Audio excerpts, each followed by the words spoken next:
Salut à tous et bienvenue sur Casa Milan. Giampaolo viré, Pioli au chevet du Milan. Ainsi pourrions-nous résumer ce qui vient de se passer après des semaines d'indigence et de disgrâce du côté de San Siro. Nous traitons aujourd'hui ces sujets brûlants avec Nico et Roland. Salut à vous. Bonsoir. Bonsoir.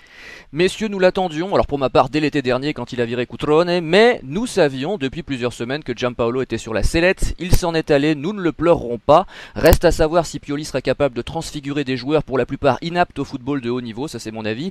Revenons sur ce début de saison Giampaolesque sans oublier de rappeler que sa parole et ses choix étaient pour de nombreux supporters encore sacrés il y a un mois. Nico, t'étais encore au stade il y a quelques jours, comment résumerais-tu ce mois et demi de football milanais, de cette bouillie de football à laquelle nous avons assisté ?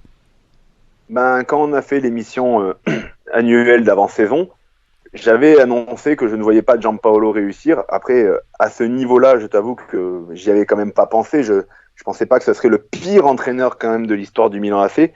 C'est l'entraîneur qui a été viré le plus vite et avec un ratio de points aussi le plus minable. Donc, assez surpris quand même de le voir partir aussi vite.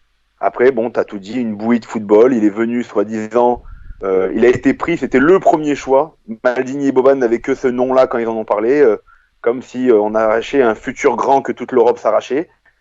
Et il venait soi-disant pour pouvoir faire évoluer les jeunes que le fonds Elliott avait acheté pour pouvoir les revendre plus cher plus tard. On devait lui laisser du temps pour qu'il puisse aussi mettre son jeu en pratique.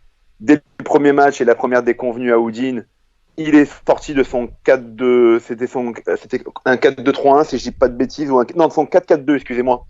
4-3-1-2. 4-3-1-2 exactement, voilà. Dès la première déconvenue pour repasser à un 4-3-3 en disant que son 4-3-1-2 n'était pas adapté aux joueurs alors qu'il avait eu quand même toute la pré-saison pour ça.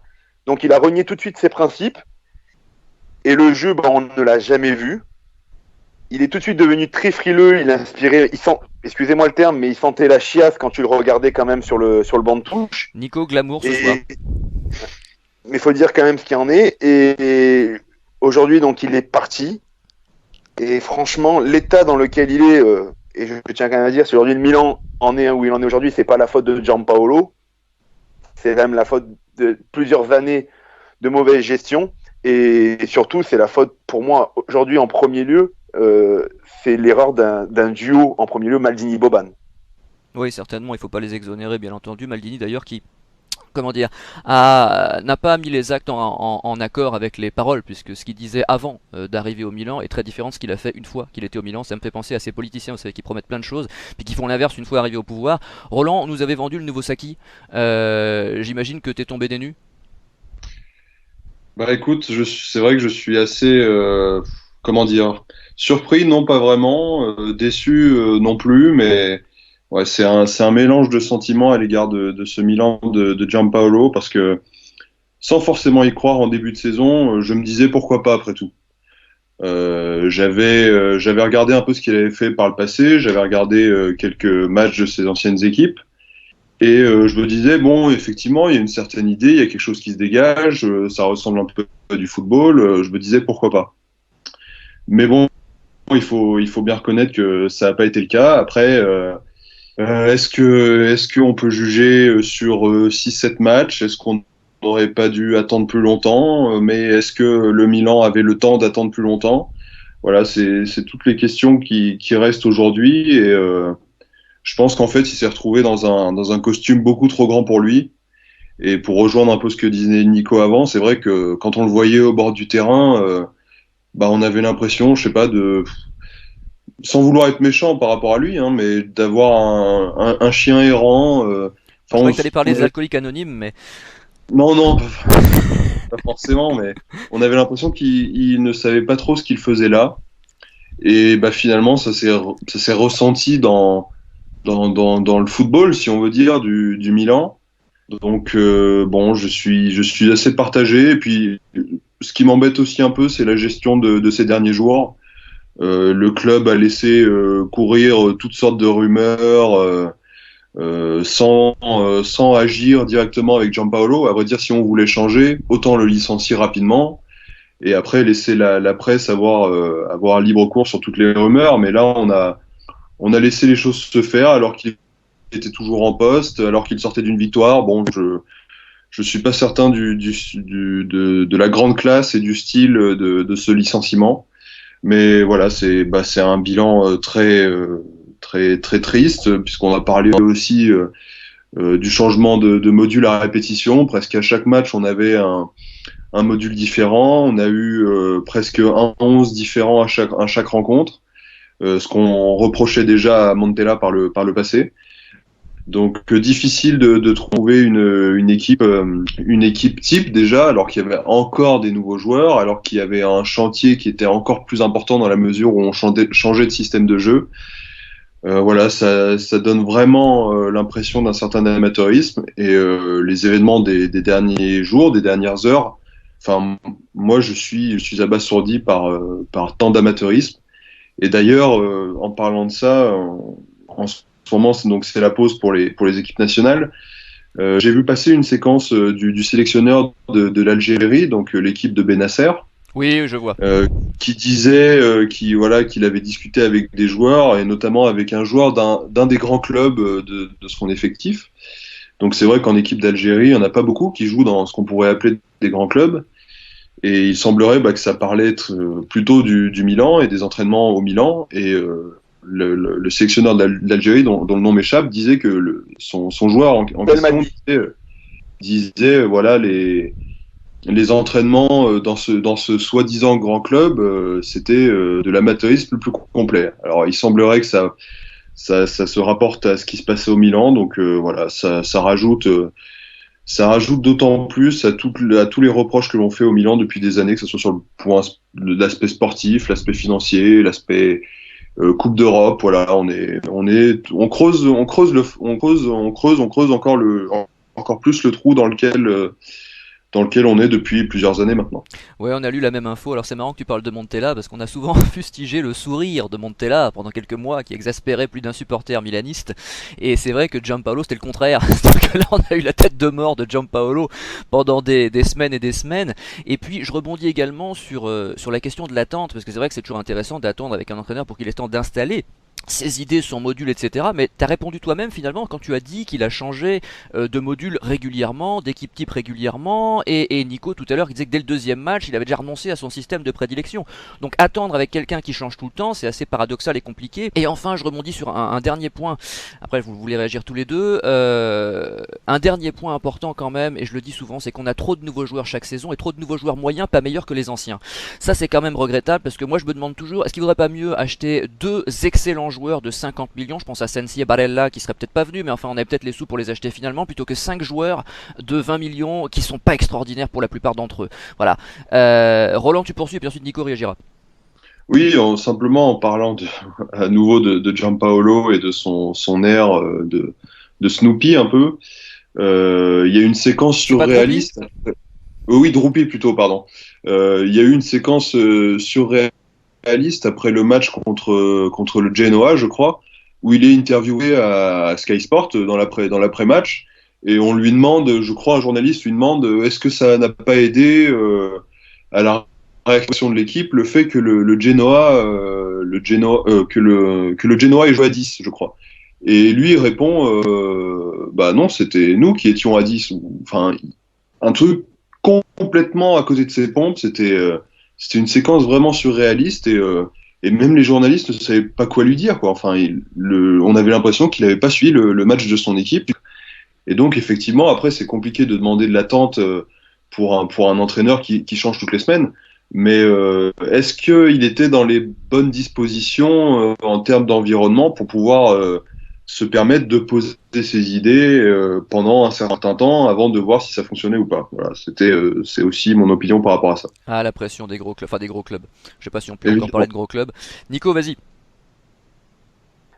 Déjà pour commencer, c'est l'entraîneur d'Algérie, c'est Belmadi. Oui. Ouais. Et j'étais pas au courant de cette histoire qui est intéressante. Hein, donc, ensuite, pour revenir, parce qu'on n'a pas fait d'émission, mais il s'est passé tellement de choses avec Gianpaolo qui te fait dire que même si, bon, est-ce qu'il fallait vraiment continuer un peu plus que 7 matchs et qu'on peut pas le juger, mais il y a tellement sur ces 7 matchs, il y a des choses qui sont invraisemblables. Déjà, pareil, Maldini et Boban qui n'arrivent pas à se cacher en première mi-temps, lors de la première mi-temps complètement hors du coup du Milan, qui disjonctent en tribune, en train de parler tactique, en train de montrer qu'ils n'arrivent pas à aligner 3 passes, qu'ils n'arrivent pas à comprendre quel est le schéma de jeu. Ils n'arrivaient même pas à se cacher. Tu parles que les télés en Italie ont fait un gros plan et et les ont filmés. En plus, ils se cachaient pas la bouche, donc il y a pas mal de gens qui ont essayé de savoir ce qu'ils lisaient sur les lèvres. Ensuite, MJ, pour continuer sur ce que tu dis en parlant des joueurs, est-ce que ce serait pas mieux d'acheter 2 joueurs, mais est-ce que ce serait peut-être pas mieux? Et c'est pour ça que moi, j'étais pour l'éviction de Gattuso, enfin le départ de Gattuso. Mais aujourd'hui, quand tu vois Gianpaolo ou Poli, mais moi je préfère garder au moins Gattuso. Au moins, tu savais que il avait entre guillemets, il avait le cœur pour le Milan. Je suis d'accord Mais est-ce avec qu'on ça. aurait, quand tu vois les deux entraîneurs qu'on a pris, Gianpaolo donc et Poli et Pioli, quand tu comptes les indemnités de licenciement que va devoir payer le Milan pour ces 2 années de contrat pour et ce qu'ils vont payer pour Pioli, au final autant prendre directement un coach qui est peut-être qui a le faire des deux. Et donc par exemple, on n'a pas pu prendre Spalletti pour une question d'argent, mais peut-être que si on n'avait pas pris Gianpaolo le premier coup, peut-être qu'on aurait pu avoir Spalletti. Et là où tu vois pareil, il y a de grandes erreurs, c'est que Gianpaolo, donc on le prend au mois de juin, mais Pioli, il était disponible aussi au mois de juin. Ouais, mais Donc, Pioli, on va en parler de Pioli, hein, non, mais, je veux bien, c'est non, pas la question non, tout de suite. Mais... je suis un contre Pioli, moi, donc, ouais. mais ça prouve qu'il n'y a rien comme ligne directrice. Je veux dire, c'est mal, et c'est pour ça que Maldini et Boban sont autant responsables que Gianpaolo. Bien sûr. Et il faut savoir que si Gianpaolo a été licencié, c'est surtout sous pression de Boban, parce que Maldini voulait le garder. C'est Boban qui pensait que pour lui c'était terminé, il n'y avait plus rien à faire avec lui. Boban ne comprenait pas pourquoi les joueurs achetés au mercato ne jouaient pas, ce qui est quand même assez invraisemblable. Parce qu'au bout d'un moment, si tu n'arrêtes pas de nous vendre que les joueurs qui ont été achetés sont des cracks, et par exemple, on va parler de Rebic, qui Rebic à Francfort était l'un des 2 meilleurs joueurs de Francfort, quand même, qui était allé en demi-finale l'année dernière d'Europa League. Alors, ça reste que Francfort, et ça reste que Rebic. Mais je dis, au bout d'un moment, il peut jouer à la place de Souzo. Quand tu vois les matchs de Souzo et que Rebic, il a joué, une demi-heure, 40 minutes depuis qu'il est au Milan. Ah, bien sûr. Léao, qui était le seul qui a fait 2-3 prestations correctes, qui est mis sur le banc pour le Genoa. Qui a mis un but magnifique l'autre jour. Contre la Fiorentina, et qu'on a vu quand même que ça a changé quelque chose. Çalhanoğlu, on en parlait tous les deux. Moi, je pensais réellement que c'était comme Koh-Lanta, qui avait un totem d'immunité qu'il gagnait le mercredi pour qu'il puisse continuer à jouer. Mais lui aussi, c'est une star en Allemagne, comme Rebic. Hein. Non, mais je veux dire, c'est toutes ces choses-là que je ne comprends pas de Gianpaolo, c'est cet entêtement qu'il a eu. Conti, il voulait pas en entendre parler, alors que Calabria, il touchait pas une canette depuis le début de saison. Et moi, pour finir là-dessus, alors, j'avais annoncé Gianpaolo, Maldini, je lui laissais quand même le temps de voir. Mais Maldini, moi, je le dis aujourd'hui, Maldini, on va encore égratigner une nouvelle légende de notre club. Oui. Et tu vois, alors ça, parce que Maldini, je peux comprendre encore, allez, il est jeune, et encore, ça fait 1 an, il était avec Leonardo. Maintenant, déjà, tu comprends mieux pourquoi aussi Leonardo, il s'est tiré, hein, qu'il a pas voulu, il sentait quand même le coup venir de ce qui allait se passer au Milan, que c'était pas lui qui allait prendre les décisions. On a quand même 2 mecs pour le même poste, parce qu'en fait, Boban et Maldini, c'est quoi la différence entre les deux? Un organigramme total, oui, bien sûr. Il n'y a pas de chef. Parce que Massara est directeur sportif. Gazidis s'occupe des finances. Boban apparemment s'occupe du directeur technique. Je comprends. Et Maldini sert à quoi dans ces cas-là? D'après ce que j'ai compris, ils ont tous les deux en gros le même poste. Donc en fait, déjà, il y a 2 décideurs, il n'y en a pas un. Et ça, je pense pas que ça peut fonctionner. Et ensuite, Maldini, je pense qu'il a eu 1 an avec Léo. Là, on lui a laissé faire ses choix, soi-disant. Donc en tout cas, le coach, il l'a choisi en fait sous conseil quand même de Arrigo Sacchi, qui lui a dit vas-y, prends celui-là. Oh, mais Sacchi dit énormément de conneries. Hein. Oui, Sacchi dit beaucoup de conneries. Et c'est pas la première fois que je m'en rends compte qu'il dit des conneries. Mais je pense qu'aujourd'hui, on va les gratiner. Comme a dit aussi Roland, mine de rien, Gianpaolo, il a été viré d'une manière, mais alors, franchement, il faut savoir qu'il a été, il a appris que son éviction, 48 heures après tout ce qui était dit dans la presse que c'était terminé, et c'est Massara qui l'a appelé pour lui dire que c'était terminé. Et Maldini a quand même dit aujourd'hui en conférence de presse qu'il l'avait défendu jusqu'au bout, ce qu'il avait pu. Donc ça c'est connerie. Moi, Maldini, je pense que c'est malheureux, mais s'il a envie de faire du bien pour le Milan, il faut qu'il démissionne. Je me rappelle de à l'époque, quand il y avait encore Galliani et Berlusconi, il avait fait donc une interview sur la Gazzetta, qu'on avait fait une émission. Oui, en 2013. Cette interview, où la une de la Gazzetta était comment ils ont détruit mon Milan. Oui. En expliquant tout ce qu'il fallait soi-disant faire, où on était tous sur la même ligne que lui, on espérait Maldini, il faut vite qu'il revienne. Il a fait tout le contraire. Il a fait tout le contraire. Et rien que pour ça, il a trahi les supporters. Et donc c'est pour ça que il faut qu'il arrête. On est en train d'égratigner une nouvelle légende qui sur le terrain, il n'y avait rien à dire. Mais là, moi, Maldini, j'ai déjà donné et j'en veux plus. On parlait de classe. Il faut savoir que du côté des supporters, il y a beaucoup de supporters qui sont pour la démission de Maldini. Et ça, on y reviendra un peu plus loin. Mais les supporters ont lâché complètement le club.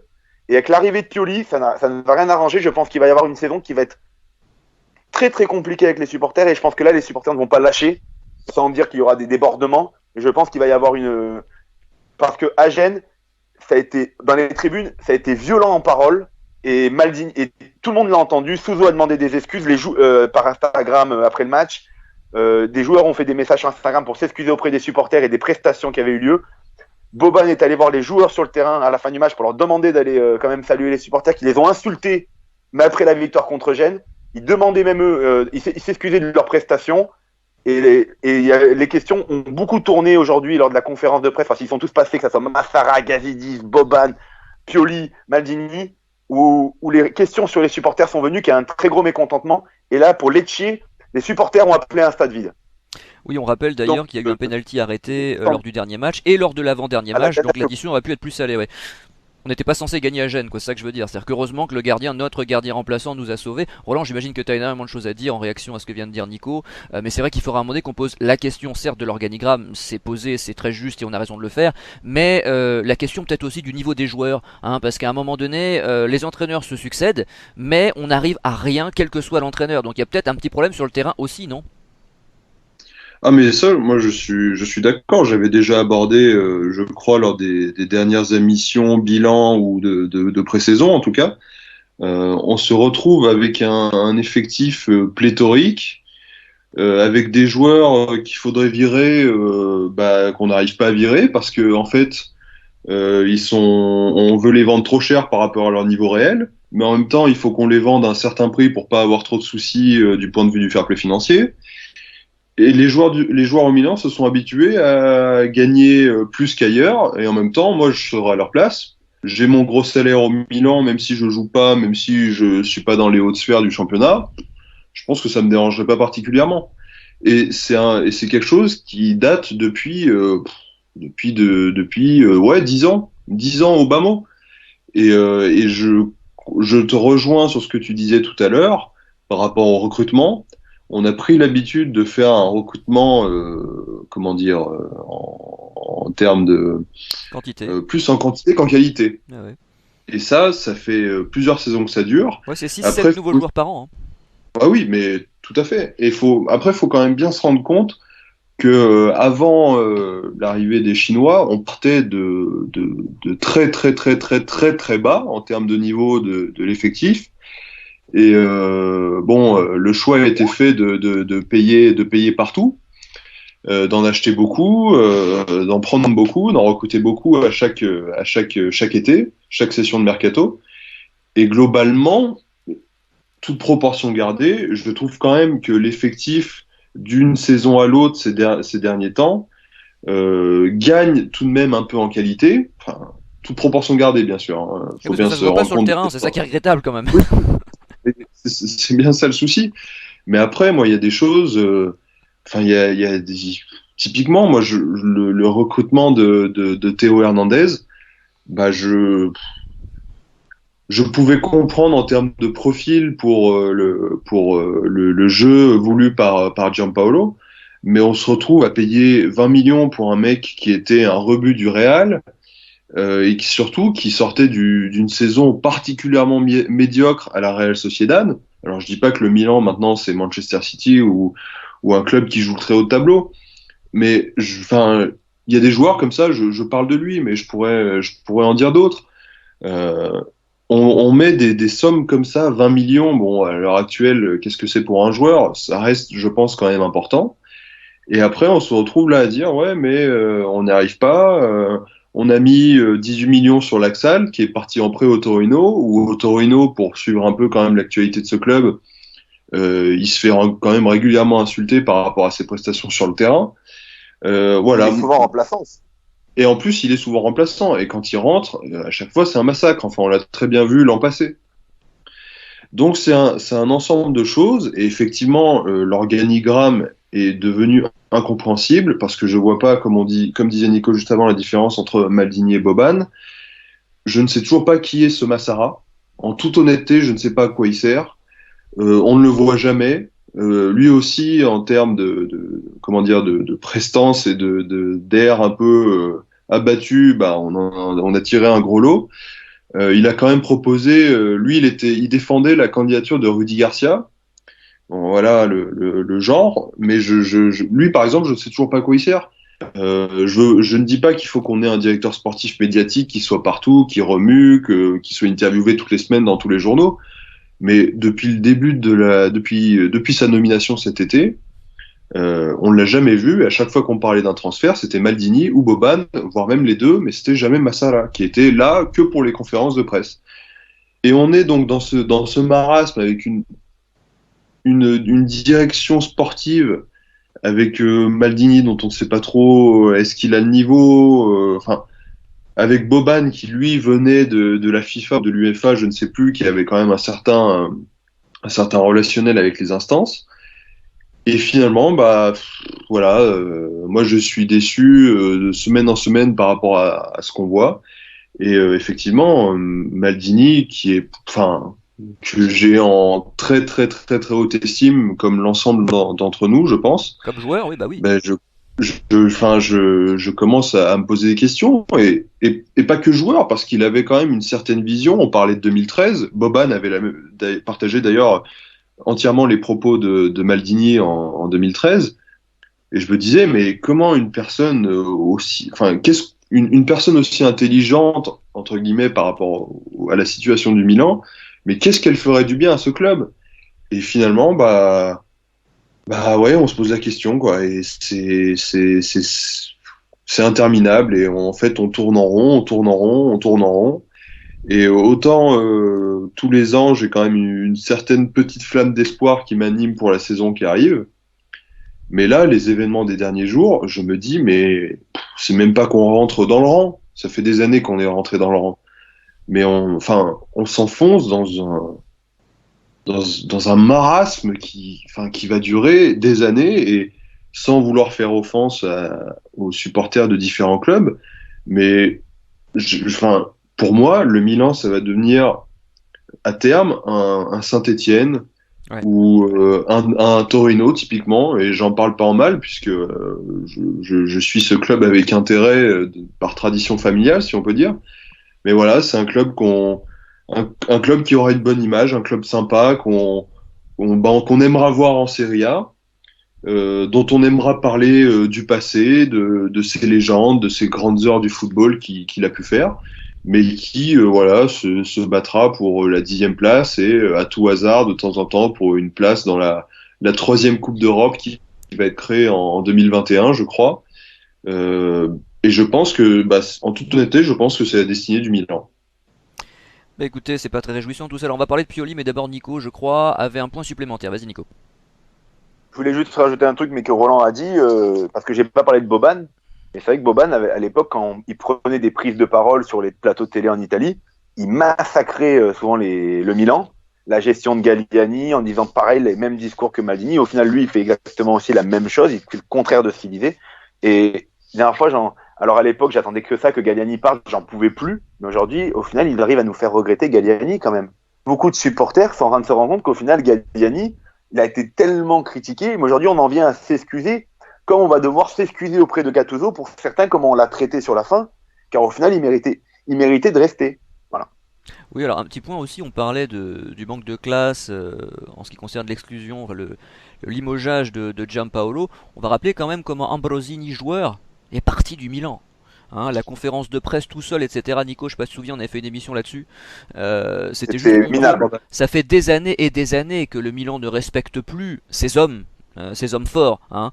Et donc ça, c'est finalement que la continuation d'un processus entamé il y a longtemps. Nico, tu peux peut-être enchaîner sur Pioli, on va passer à notre partie suivante, puisque c'est quand même le nouvel arrivant. Bon, personnellement, je le connais moins bien que vous, donc je vais vous laisser parler sur le sujet. On abordera la question de l'équipe type ensuite. Donc, que penses-tu de ce nouvel entraîneur? J'ai bien compris que tu n'étais pas très optimiste à son sujet. Ah bah là, c'est de la tambouille italienne comme Giampaolo. Hein. Allez, vas-y alors. Pour moi, c'est Giampaolo est considéré en Italie comme quelqu'un qui fait du jeu. Bon, nous à Milan, on l'aura pas vu.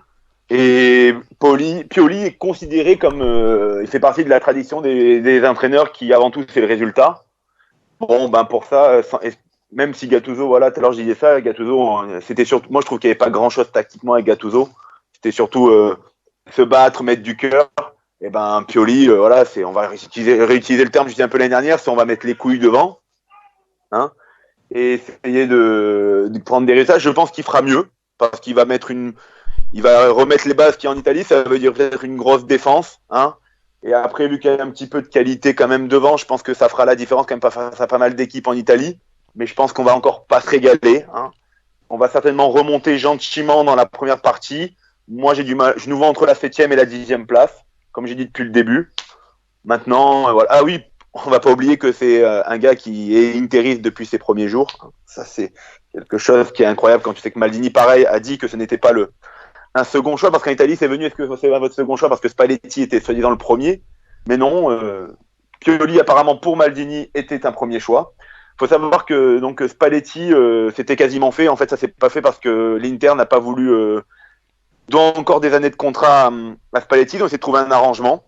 Spalletti demandait 5 millions, l'Inter lui en donnait 2,5 millions. Milan n'a pas voulu faire, entre guillemets, la bascule entre les deux. Spalletti aurait peut-être été le nom de tous les noms qu'il y avait, on va dire, avec un entraîneur enfin qui a un petit peu quand même de quelque chose sur le CV. Donc même là, on n'a pas voulu le faire. Pourtant, avec la gronde des supporters, il aurait peut-être fallu faire un geste. Ils ne l'ont pas fait. Pioli est quand même le premier entraîneur dans l'histoire du Milan qui arrive en sachant que les supporters veulent déjà sa tête. Pas forcément contre lui, mais pour tout ce qu'il représente quand même. Le fait que ça soit un interiste, le fait que ce soit encore un énième entraîneur moyen qui arrive au Milan. Le meilleur moment de sa carrière, c'est quand il a eu la Lazio avant Simone Inzaghi, mais son prédécesseur, c'est son prédécesseur, c'est qui arrive après, a fait mieux. Donc à l'Inter, il a rien fait d'incroyable. À la Fiorentina, il s'est fait dégager après je ne sais combien de résultats moyens. Bon, il y a eu aussi à ce moment-là le décès de Davide Astori, donc peut-être qu'il a chamboulé un peu l'équipe. Mais bon, c'était pas non plus très flamboyant avant. Et dernière chose, qui veut dire qu'il y a de fortes chances aussi qu'au mois de juin, on ait un nouvel entraîneur déjà. Il a signé dans son contrat que s'il n'y avait pas de Coupe d'Europe, il n'y avait pas de reconduction automatique pour la deuxième année. Bon, bah, voilà. Donc préparons-nous déjà à avoir un nouvel entraîneur déjà. Oh, de toute façon, donc voilà, on a déjà pris en fait un fusible. Oui, c'est tout ça. Simplement. On est pas totalement naïf, Nico. On se doute bien qu'il va pas durer. Après, c'est un gars qui a toujours été apparemment quand même proche de ses groupes. Donc c'est pour ça va marcher au début. Je pense qu'il va ressouder un peu le groupe, essayer de les remotiver. Mais bon, ça faisait quand même déjà 1 an et demi qu'avec Gattuso, on était quand même sur le fil de tirer. On est soudés, tous ensemble on se bat. Et même Gattuso, à la fin, il était épuisé de toujours devoir remobiliser l'équipe.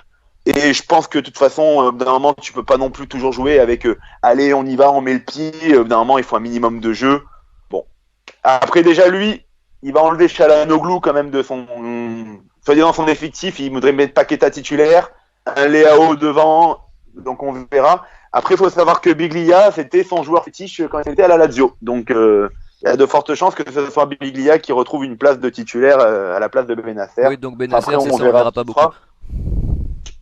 On verra, mais bon, moi, j'y crois pas. Et pareil, j'ai pas envie de lui en vouloir à celui-là. C'est encore les gens qui l'ont mis encore en poste. Hein. C'est une deuxième, pour moi, c'est déjà la deuxième erreur. Ça fait déjà beaucoup. Hein. En quelques mois, c'est énorme même. Je pense quand même que lui finira la saison, sauf cataclysme, il finira la saison et Milan repérera pas des indemnités, donc il finira quoi qu'il arrive, je pense, la saison, à moins que Milan lutte pour le maintien. J'ai quand même du mal à y croire. Voilà. Bien, alors Roland, vas-y, dis-nous, donne-nous un peu ton sentiment sur ce nouvel entraîneur. J'imagine que tu es aussi enthousiaste que Nico. Ah mais tout à fait, je partage complètement son analyse du début à la fin. On prend, voilà, comme tu l'as dit, il me semble, on prend un fusible. Il vient là pour faire le trou jusqu'au mois de juin. Au mois de juin, on n'aura rien, on aura fini entre la 7e et la 10e place. Et on nous dira, on a trouvé un nouvel entraîneur et c'est comme ça qu'on va relancer un cycle vers une future grandeur hypothétique. Mais c'est le contexte de cette arrivée avec Gianpaolo qui se fait virer en n'ayant même pas joué une dizaine de matchs. On nous annonce Spalletti et moi je crois que c'était dans l'émission de pré-saison, j'en avais parlé. L'Inter en est arrivé là où elle est actuellement en prenant un Spalletti. Alors Spalletti, c'est pas un entraîneur qui va rester dans l'histoire du football. C'est pas un entraîneur qu'on citera encore pendant des décennies comme je sais pas, comme Sacchi, comme Capello et compagnie. Mais c'est un entraîneur qui est aguerri, qui connaît le haut classement, qui connaît les clubs à pression et qui fait du travail tout ce qui est de plus normal, sans excédent, sans surplus, mais il fait son travail et je pense que c'est une étape importante pour ramener un club au premier plan, comme l'a fait l'Inter. On prend un entraîneur aguerri, on le laisse en place et derrière, une fois qu'on retrouve, par exemple, en l'occurrence la Ligue des Champions, on peut se permettre de recruter un Antonio Conte. Et ça, c'est ce que j'espérais. Je me disais, on se sépare de Gianpaolo, on va peut-être pouvoir récupérer Spalletti, par exemple. Et finalement, on se retrouve avec le, entre guillemets, premier choix Stefano Pioli, qui est sans doute une très bonne personne. Je ne le connais pas personnellement. J'ai jamais trop vu son nom cité dans des affaires particulières. Mais voilà, c'est un mec qui a connu qui entraîne depuis le milieu des années 2000, qui a connu peut-être une dizaine de clubs différents. J'avais regardé le club où il est resté le plus longtemps, c'est Bologne. Il avait fait 3 saisons. Et à la fin de sa dernière saison, le club était relégué en Série B. Alors, je dis pas que c'est ce qui va arriver au Milan, mais voilà, ça dresse un peu le portrait des ambitions. C'est une Lazio qui était assez poussive. C'est l'Inter il y a 2 ou 3 saisons qui était plus ou moins comme nous il y a 2-3 saisons, quoi. Et il avait été viré de l'Inter. Ouais, il Il s'était fait virer, je crois, sachant que il avait pris l'Inter en cours de saison. Il n'avait pas été nommé en début de saison, je crois, puisque c'était peut-être la saison où ils avaient leur entraîneur hollandais. J'ai oublié son nom. Je sais plus. Enfin, il était nommé en cours de saison et il était parti en cours de saison. Et ensuite, il a pris la Fiorentina avec le résultat qu'on sait l'an passé, puisqu'il avait été remplacé par Vincenzo Montella. Faut quand même le faire pour être remplacé par Vincenzo Montella qui avait été ridicule au Milan et encore plus à Séville, puisqu'il avait réussi à être viré du Milan et de Séville la même saison. Et c'est cet entraîneur-là qui a remplacé Pioli à la Fiorentina l'an passé. Alors après,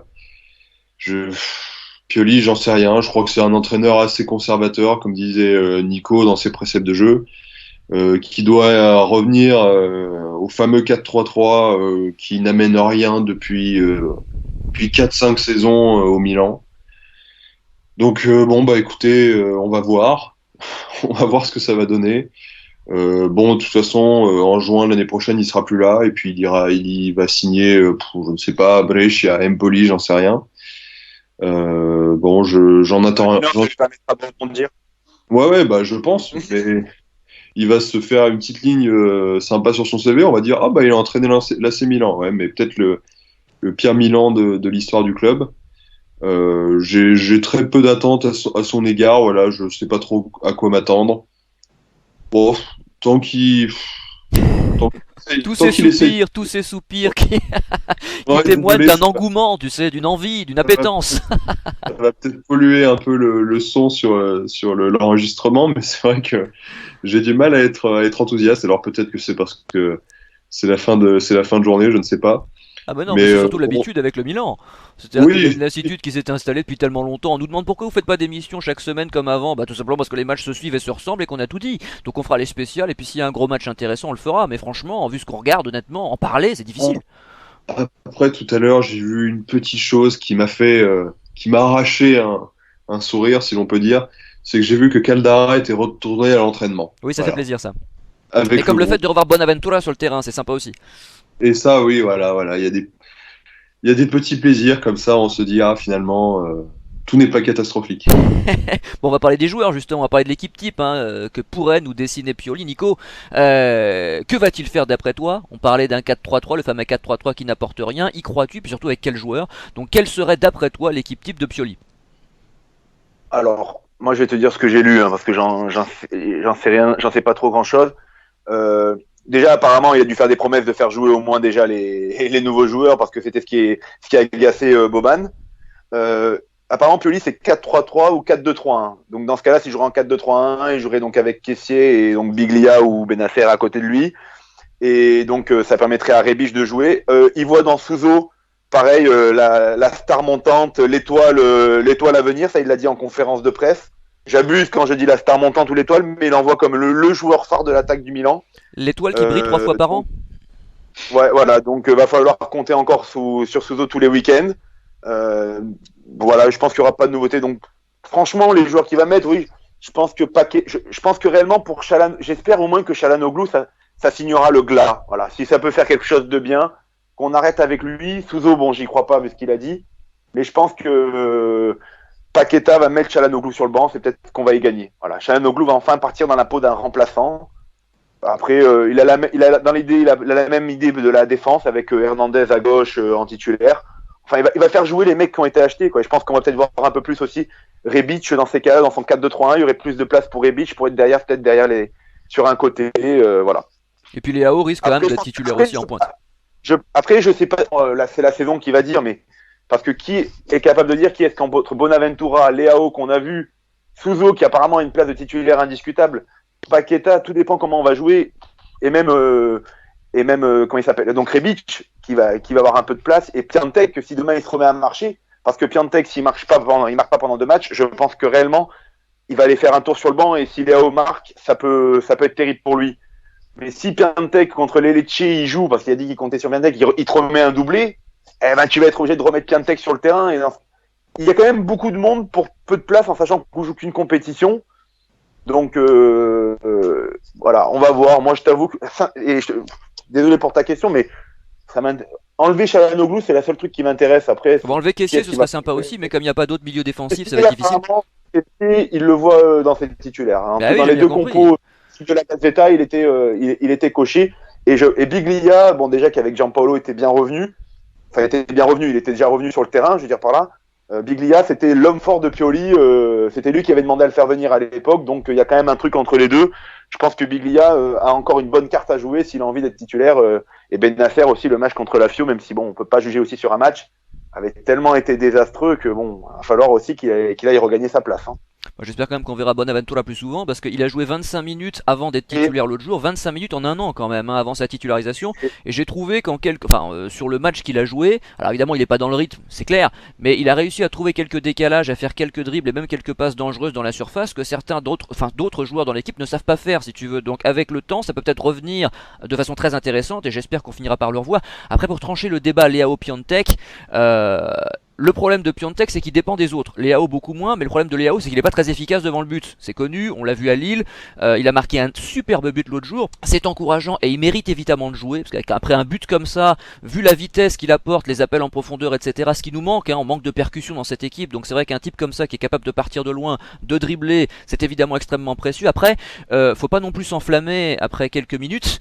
Je me rappelle de joueurs comme JJ Okocha, qui était capable de mettre un but magnifique tous les mois, si vous voulez, même tous les 3 mois. J'espère que Léao confirmera que ce sera surtout régulier parce que ce genre de joueur un peu fantasque est capable de briller comme ça par intermittence, mais à un moment donné quand on voit les stats en fin de saison c'est rarement exceptionnel. Donc j'espère que les entrechats qu'on a vu l'autre jour par intermittence vont se confirmer. J'espère aussi que Paqueta, qui est également un intermittent du spectacle, va enfin réussir à faire des matchs pleins et régulièrement. Parce que Paqueta, c'est 2 talonnades de temps en temps, c'est très bon quand ça rentre en jeu, mais quand ça démarre, souvent, il est aux abonnés absents sur 80% du match, vous voyez.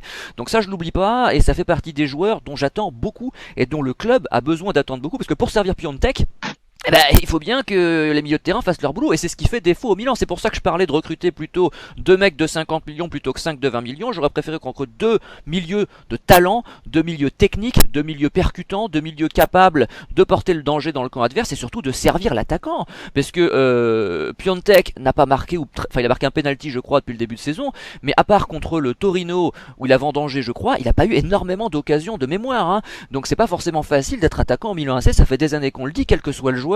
Et la question du milieu de terrain pas de facile à résoudre. Roland, partages-tu déjà nos analyses et surtout as-tu une équipe type différente à proposer éventuellement? Déjà je vais me faire un peu l'avocat du diable et je vais parler de Biglia, époque Lazio donc avec Pioli. À l'époque, Biglia était un des joueurs très très même bon de Serie A à son poste. Et c'était pour ça que le Milan le suivait d'ailleurs. Et enfin pour moi à l'époque, sur la n'a-t-il pas vieilli? C'est ce que j'allais dire après. Sur la partie 2014, 2015, 2016, par là, Biglia c'est un joueur tout à fait honnête et même vraiment intéressant dans le championnat. Donc je pense, enfin, j'ose espérer que Pioli a des yeux et a vu que Bilia, c'est plus le Bilia 2016 ou même avant. Et de toute façon, maintenant, je dis ça, mais après, plus rien ne m'étonne. Mais j'espère que Pioli a des yeux et de toute façon, après, Bilia, on sait qu'il est souvent blessé, donc à un moment donné, il faudra bien s'y habituer. Concernant le 11 type, je pense que voilà, ça a déjà plus ou moins été dit. On va revenir à un très classique 4-3-3, je pense. Après, en ce qui concerne les joueurs, je pense que derrière, rien ne va bouger. On va lui demander de mettre les nouveaux joueurs, donc ce sera Hernandez à gauche, Romagnoli et Musacchio, et puis à défaut Calabria à droite. Après, avec Caldara qui revient à l'entraînement, j'espère qu'on va le lancer, et qu'on va lui laisser du temps dans le jeu et qu'on va le remettre dans le mouvement, parce que intrinsèquement, ça reste sans doute le deuxième meilleur défenseur central de l'effectif. Et au milieu, les problèmes sont toujours les mêmes. Kessié, qui d'autre? Krunic, on l'a vu 45 minutes lors de je ne sais plus quel match, il était rentré à la pause. Oh, tu me poses une colle là, tu sais. Je sais Les matchs se ressemblent, comme je le disais tout à l'heure. Donc, c'était avant contre le Genoa, contre la Fio. Oui, c'était contre la Fiorentina, donc le match était déjà mal embarqué, donc on l'a pas vu de la soirée. Donc pour l'instant, en plus Krunic était venu pour faire le nombre, faut pas se cacher. J'espère donc la titularisation de Bennacer, mais Bennacer, il a été absolument abominable contre la Fiorentina. Et puis à côté de ça, je sais pas, Paqueta, Bonaventura, j'en sais rien, ça dépend aussi de qui on met dans les trois de devant, parce que moi, je peux plus voir Souzo en fait. C'est aussi simple que ça. T'es pas le seul. On est nombreux. Ouais, on a monté un coup. C'est pas un méchant, mais je peux plus l'encadrer. Ah non, mais même Çalhanoğlu est sûrement très gentil. Hein. Ah oui, mais là c'est vraiment, c'est tout le temps comme ça avec ces joueurs. On va pas parler de ses déboires sentimentaux, d'autant que je crois me rappeler que tu connaissais la question par cœur. Oui, je n'avais rien à voir avec ça, fort heureusement. Mais devant, moi j'en suis à un point où, écoutez, on met quelque chose comme Rebic à droite, Leao à gauche et Piątek devant en espérant que ça marche. Et si jamais Piątek continue à être aussi poussif, parce que, alors certes, je veux bien que ce soit difficile d'être attaquant dans ce Milan, ça fait des saisons, des années entières qu'on le dit, mais Piątek, depuis le début de la saison, et même depuis la fin de la saison passée, moi je commence à avoir des doutes, parce que je le trouve souvent à contre-temps, assez mauvais dans la conservation du ballon, quand il s'agit d'aider son équipe à ressortir, de faire remonter le bloc. Donc je commence à me poser des questions et au vu des dernières rencontres, j'ai presque envie de titulariser Leao seul devant, avec les soucis d'efficacité qu'on peut imaginer. Et puis je sais pas, à gauche, pourquoi pas retenter Bonaventura ou alors mettre Rebic à gauche, et je sais pas moi, ça voudrait dire avoir un nouveau Souzo à droite. Enfin, je sais pas trop. On n'a pas de certitude, hein. Voilà, on a certitude. Exactement, et même Rebic, qui est un joueur intéressant, qui avait fait une belle Coupe du Monde, qui a fait 2-3 très belles saisons à l'Eintracht Francfort. C'est un joueur qui est aussi réputé pour être assez intermittent en fait. Ça va être le joueur qui va faire une super prestation, et puis derrière, pendant un ou deux matchs, il va être poussif. Après, son avantage, c'est qu'il peut jouer derrière un attaquant, il peut jouer en pointe, il peut jouer en tant que seconde pointe. Donc voilà, il va falloir arriver à mélanger tout ça, parce qu'il y a beaucoup de joueurs qui sont intéressants et qu'il faudrait mettre à la place d'autres, parce que de toute façon, des mecs comme Sousso, Çalhanoğlu, on sait très bien ce que ça vaut. Alors pourquoi ne pas tenter de relancer Bonaventura, qui est quand même entre guillemets en convalescence, Leao qui s'avère être le seul à mettre un peu d'impact devant, Paqueta aussi discontinu est-il, voilà, c'est un des rares joueurs qui a du ballon, et lors du match face au Genoa, les rares bonnes séquences dont je me souviens du Milan, c'était lorsqu'il y avait Paqueta, Bonaventura et Leao sur le terrain. Ouais. Je crois que les trois ont été ensemble à un moment donné. Ouais. Donc c'était, à mon sens, les rares moments où on a vu un peu de foot, un peu de passe en une touche, un peu de vision de jeu. Donc voilà, pourquoi pas les associer à un moment donné. De tout ce que j'espère, c'est qu'on arrivera à sortir de ce duo là où on veut à tout prix faire le jeu avec Çalhanoğlu et Souzo, quoi. Voilà. On va passer au mot de la fin, je crois qu'on a dit beaucoup de choses, mais Nico veut réagir. Je voulais rajouter. Ensuite, tu pourras enchaîner avec ton mot de la fin Oui. directement. Alors, je voulais juste rajouter un truc sur Pioli, quand même, qui a dit aussi en conférence de presse que l'objectif était toujours la Champions League, de se rapprocher, d'être dedans. Et je voulais aussi, à son titre, quand même avoir dit, parce qu'il n'a pas été viré de la Fiorentina, il a démissionné à l'époque parce que il voyait que ça n'y allait plus, et vu que la Fiorentina se rapprochait de la relégation, il sentait que c'était qu'avec un électrochoc que peut-être le club pouvait s'en sortir. C'est pour ça qu'il avait quand même démissionné. Il faut lui donner quand même ça. Il s'était quand même pas fait virer de la Fio. Voilà.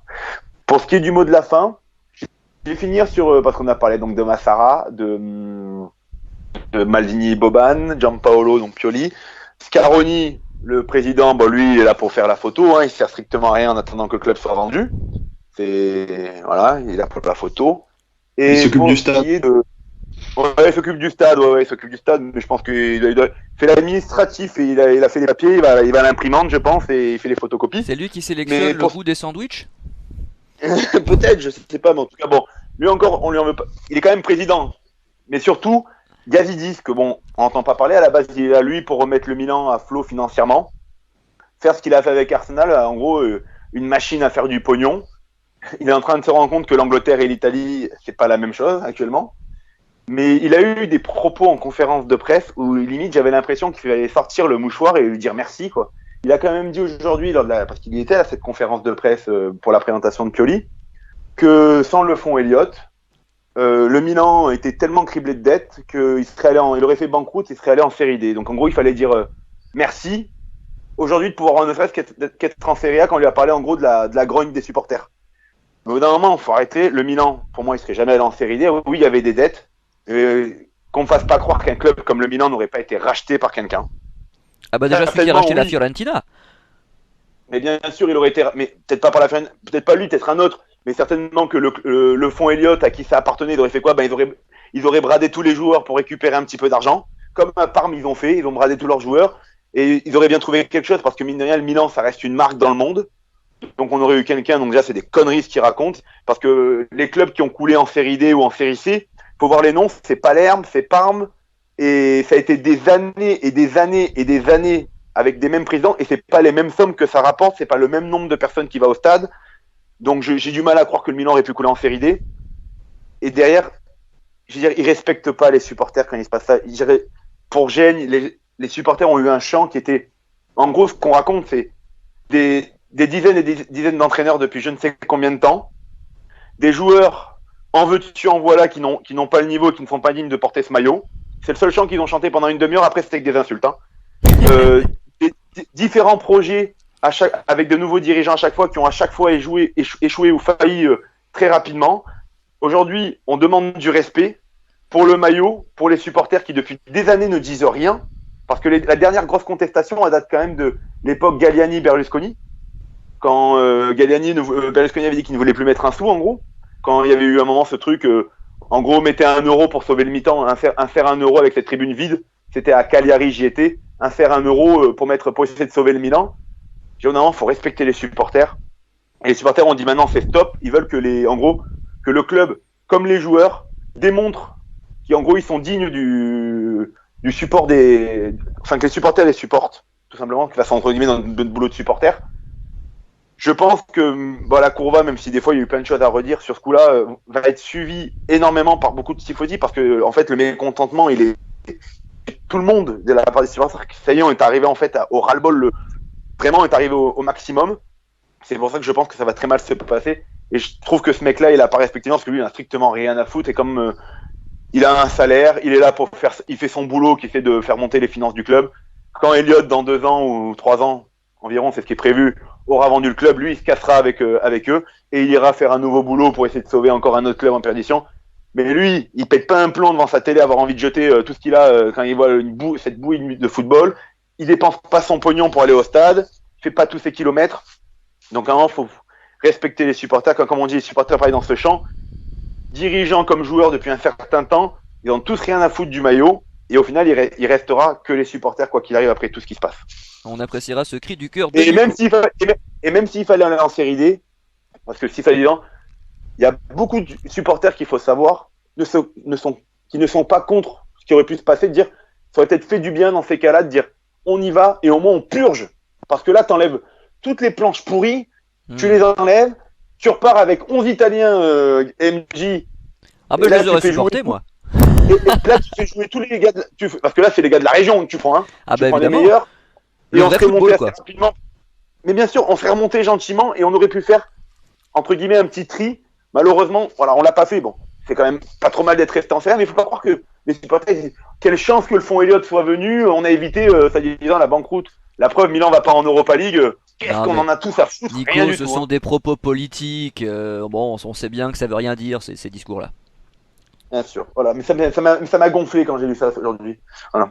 Ah mais je comprends bien, en tant que supporter, tu te déplaces et tout, t'entends un type qui parle comme ça, un type qui vient pas du club et qui est là en pur financier, en pur gestionnaire, hein, ces monstres froids là, je parle souvent de The Grapes of Wrath, de Steinbeck, là, le gars qui est avec ses lunettes, avec son tracteur qui est en train de détruire la terre des paysans et qui représente la banque, parce que les paysans peuvent plus payer leur loyer, c'est exactement ça, c'est des gens qui sont là pour nous plumer, bon bah on a bien vu le truc, hein, enfin on va essayer peut-être avec Roland d'avoir un mot de la fin plus réjouissant, on sait jamais.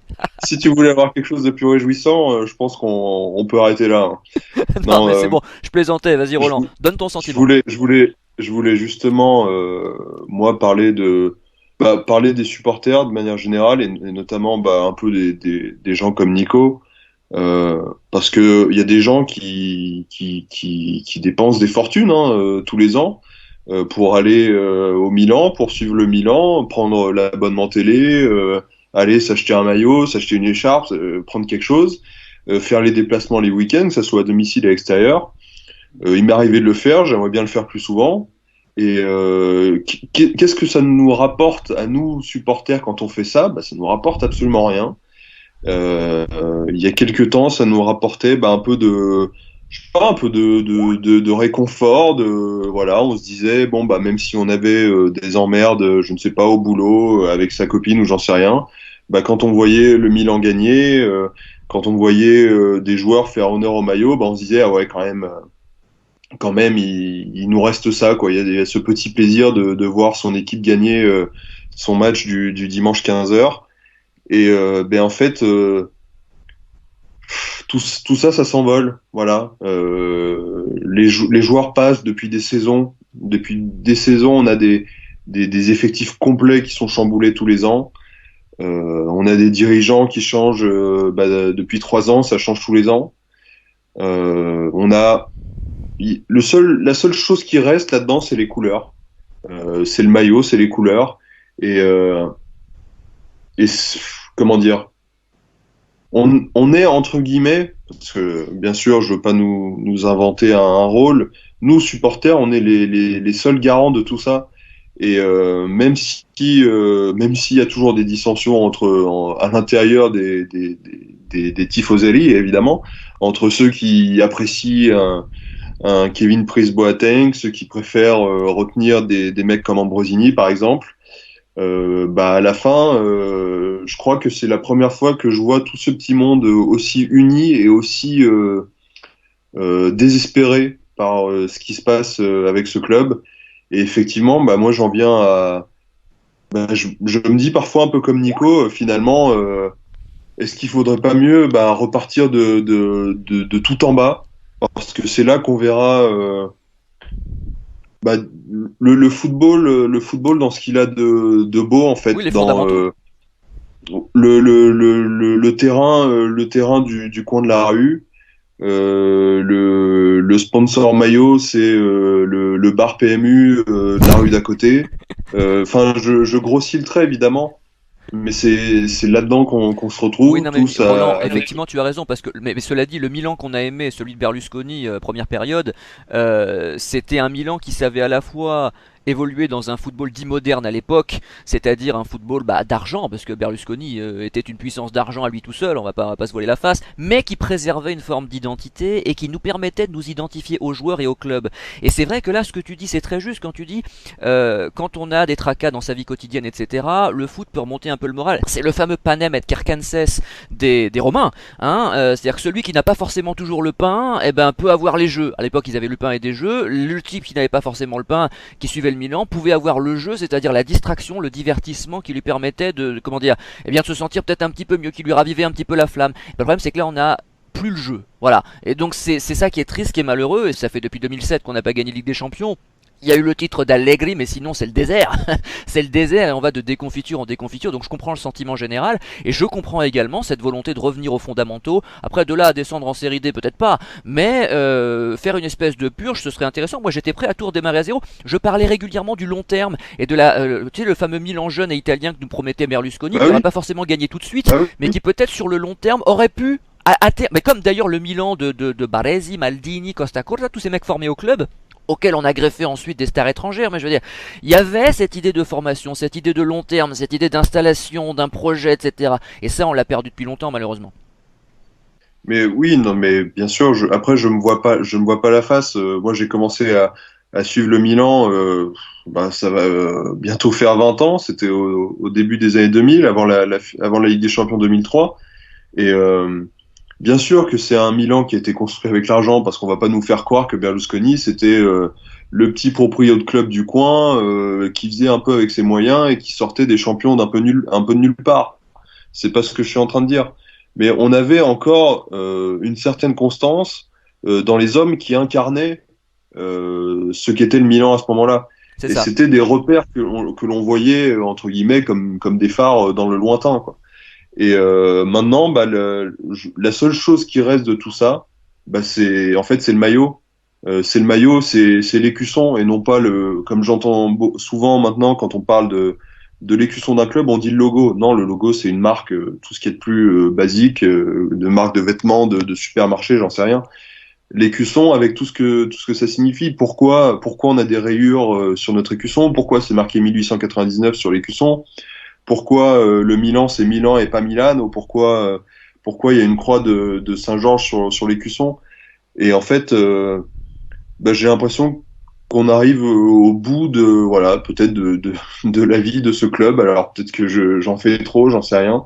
Mais s'il doit rester quelque chose de tout ça, ça sera une certaine histoire, ça sera des couleurs, et puis surtout ça sera des gens comme vous et moi qui auront suivi ce club avec plus ou moins d'intérêt, avec plus ou moins de constance à travers les années.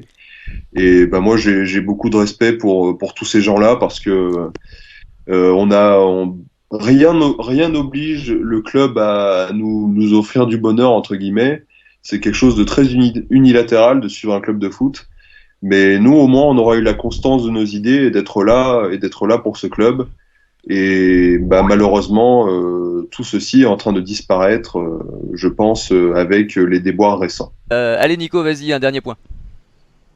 Je veux juste finir sur ce que dit Roland. Il dit le club n'a pas vocation à nous rendre heureux.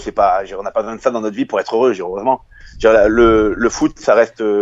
Dit quand on va le week-end, c'est que c'est pareil, tu oublies tout, c'est la passion, tu te vides la tête pendant 1h30. Mais le problème nous on ne demande pas à gagner une Ligue des Champions, elle est en demi-finale tous les ans, même des quarts de finale. On ne demande pas ça. Là, le truc qu'il y a, c'est qu'en fait, ils nous font honte. Aujourd'hui, pour un supporter du Milan, il a honte quand il regarde son club. Et c'est pour ça que les supporters demandent du respect, c'est que normalement il y a une limite c'est que on peut pas faire n'importe quoi, parce qu'on a l'impression de faire strictement n'importe quoi avec ce club, et on le malmène en prenant différents entraîneurs, on enlève tous les dirigeants, on change, on met des nouveaux joueurs qui n'en ont rien à foutre, le seul truc c'est qu'ils veulent partir. Léao, dans 2 ans, il a déjà son business plan de partir. Souzo, il pense qu'il a les épaules pour jouer dans un des 3 grands clubs espagnols, il est en train de voir qu'il vaut pas plus qu'à Milan à la 12e place. Mais je veux dire, c'est juste ça qu'on demande des joueurs attachés, faire attention à ce qu'ils font et se battre sur le terrain. Quand on voit Kessié, ça a énervé les supporters, qui se tapaient une barre de rire après le match 3-1 contre la Fiorentina où ils n'ont pas touché une canette sur le terrain. Les supporters n'en peuvent plus aujourd'hui, ont honte des joueurs qui les représentent sur le terrain. Donc c'est ça qu'on demande, c'est arrêtez de nous faire honte, battez-vous. Et au moins avec Gattuso, on savait que quand il était sur le terrain, on savait qu'au moins si ça se passait mal sur le terrain, on savait que derrière, déjà, parce qu'en conférence de presse, alors, le match, il ne gagnait pas en conférence de presse, hein, mais en conférence de presse, il se cachait jamais, Rino. Il parlait, il disait ce qu'il y avait à dire, et on savait que dans les vestiaires, putain, il y avait de l'émasticulation, quoi, si ça se passait mal, quoi. Roland qui veut aborder un sujet qui m'est cher. Allez, vas-y, Roland. Ouais, et donc pour poursuivre dans mon raisonnement, même si c'est difficile après ces saintes paroles de Nico. Toujours dans la mesure. J'avoue que moi, comme je l'ai déjà dit l'an passé à plusieurs reprises dans les émissions, et comme j'ai dû le dire encore cet été lors des bilans et de la pré-saison, je suis content maintenant quand les trêves internationales arrivent, comme celle qui vient de débuter, parce que ça me correspond plus. Et finalement, c'est mieux de suivre. Je me retrouve plus dans ce football-là, ce football des équipes nationales, que dans ce football des clubs où il y a des clubs qui se défont à coups de pétrodollars ou de je ne sais quoi. Et donc, je suis très heureux de savoir que l'Italie va jouer la Grèce ce samedi soir. Et je l'attends avec beaucoup plus d'impatience que le dernier Genoa Milan, par exemple. Sur W9 à 20h45 pour ceux qui voudraient regarder le match. Voilà, je précise, c'est tout. Et en plus, l'équipe d'Italie portera un maillot vert. Voilà. Donc c'est quand même quelque chose qui sera à voir, entre guillemets. Donc voilà, c'était simplement pour finir là-dessus et dire que vivement l'Euro. Voilà, moi je vais proposer un mot de la fin un peu particulier aujourd'hui, puisque nous avons tous appris avant-hier le décès d'une grande voix du football français, Eugène Sacomano, que j'ai pour ma part écouté pendant près de 20 ans. Tout jeune adolescent, j'ai eu le plaisir de lui poser quelques questions sur Europe 1 à l'époque. Je vais en diffuser une pour clore l'émission. Alors on se moque pas, parce que j'étais très très jeune et puis surtout j'étais au téléphone. Mais avant cela, je salue bien entendu mes camarades et nos auditeurs. Nous nous retrouverons bientôt, peut-être même d'ailleurs pour ce match Italie-Grèce, on verra. Et en bonus, avant la question, voici le commentaire d'Eugène Sacomano lors de l'égalisation de Rai pour le PSG face au Barça en quart de finale de la Ligue des Champions 95. Écoutez, ça vaut le détour, c'était Eugène Sacomano. Puisque tous les Parisiens sont dans la cage. Attention, la reprise de la tête de but de Rai.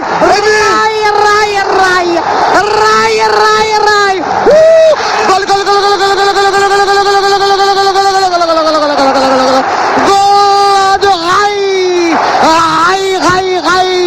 qui redonne des chances à Paris Saint-Germain. Oh non, tout est encore possible sur ce corner de Paul Le Guen. Rai était parfaitement bien placé. Voilà que tout va changer, car les Catalans, qui étaient forts psychologiquement, vont désormais faiblir. Mais attention, nous sommes toujours 1-1 et il y a égalité parfaite sur les deux matchs. Bonsoir Yann, bonsoir Hervé, bonsoir Eugène. Bonsoir. Alors j'aimerais savoir si Roberto Baggio peut viser une place de titulaire dans la squadra Azzurra pour la Coupe du Monde 98. Ah, je le crois. Enfin, j'en suis pas tout à fait sûr, mais il sera dans le groupe. Il sera dans le groupe parce qu'il a un gros problème, toujours d'ailleurs, avec Sacchi, qui est un personnage un peu à part, Sacchi qui dirigeait l'équipe nationale italienne, qui a fait porter une grosse part de responsabilité sur certains de ses joueurs à la suite de la finale perdue contre les Brésiliens en 94. Il a fait souvent, Sacchi, ce qui ne se fait pas souvent chez les entraîneurs, il a fait souvent porter le chapeau à Baggio. Baggio ne joue pas régulièrement au Milan qu'entraîne Sacchi. En revanche, Maldini, le nouveau Dici, comme disent les Italiens, c'est-à-dire le nouveau commissaire technique, Citti, pardon, le nouveau commissaire technique de la squadra, a retenu Baggio. Et je ne sais pas si vous l'avez vu à la télévision, moi j'ai regardé le match en direct sur la Rai ce soir-là, contre la Pologne, le 3-0, et il a marqué un troisième but formidable. Alors je pense que il sera là. Alors, c'est vrai que j'ai peur d'une chose, c'est que le titulaire à ce poste-là, comme meneur de jeu, comme chef d'orchestre, celui qui tiendra la baguette, ça sera quand même, je crois, Zola. Parce qu'il est plus constant, plus régulier, et qu'il a peut-être des qualités plus étendues que Baggio. Mais, si Zola est blessé, parce qu'il est fragile, Zola, souvent blessé, Baggio sera là derrière en réserve, et en plus, les deux joueurs s'entendent bien. Voilà ce que j'avais à dire à la suite de votre question, sur Baggio.